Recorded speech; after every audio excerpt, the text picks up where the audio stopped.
చాలా స్పష్టంగా చెప్పాడు, మీరు మొదట దేవుని రాజ్యాన్ని నీతిని వెతకండి. చెప్పలేదా? ఏమి తిందుమో, ఏమి తాగుదుమో, ఏమి ధరింతుమో మీరు చింతపడద్దు, నేను ఇస్తా మీకు. ఈరోజు మీరు గుండె మీద చేసుకొని చెప్పండి, ఇక్కడ కూర్చున్న వాళ్ళు కనీసం క్రైస్తవ లోకం అంతా మన ముందు లేదు. గుండె మీద చేసుకొని, నాకు ఈ లోక సంబంధమైన నా ఉద్యోగము, ఏం బట్టలు వేసుకోవాలి, ఇల్లు కట్టుకోవాలి, మా అమ్మాయికి పెళ్లి చేయాలి, వగేరా వగేరా వగేరా, వీటి మీద ఉన్నంత చింత, శ్రద్ధ నా ప్రభువు మీద ఉంది నాకు. ఎంతమంది చెప్పండి?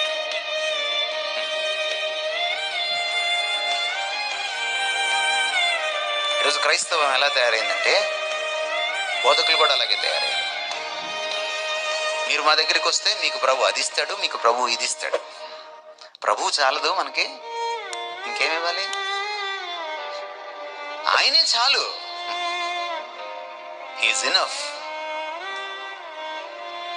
ఆయన ఏమన్నాడు? నా కృప నీకు చాలు అన్నాడు. బతికేస్తామంతే, బతికేస్తామంతే. ఎందుకు కంగారు?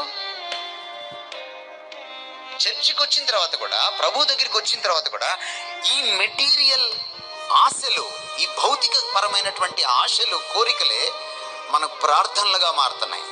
కాదంటారా? కాదంటారండి? మన ప్రార్థనలు ఒకసారి రికార్డ్ చేసి చూడండి.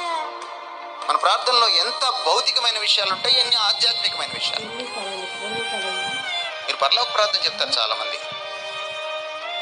ఒకసారి పరలోక ప్రార్థన స్టడీ చేయండి. అందులో భౌతికమైన విషయాలు ఎన్ని? ఒక్కటే. నేడు మాకు మా అనుదిన ఆహారము ఒక్కటే. మిగిలిందంతా నీ నామం పరిశుద్ధపరచబడును గాక, నీ రాజ్యము వచ్చును గాక, నీ చిత్తము నెరవేరును గాక. ఫోకస్ అంతా ఆయన మీద. ప్రార్థనలో మన ఫోకస్,